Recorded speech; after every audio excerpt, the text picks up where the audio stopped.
பிரம்மன் படைத்தான் உனையே வண்ணமயில் போல வந்த பாவையே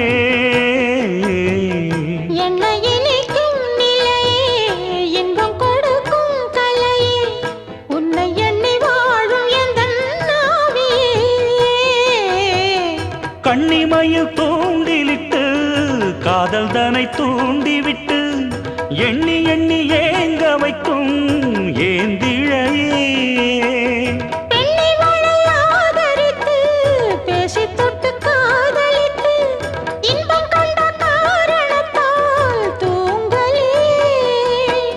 சொல்லி சொல்லி ஆசை வைத்தேன் துடியிடையில் பாசம் வைத்தேன் பூமர பாவை நீயடி இங்கு நான் பாடும் பாமர பாடல் கேளடி.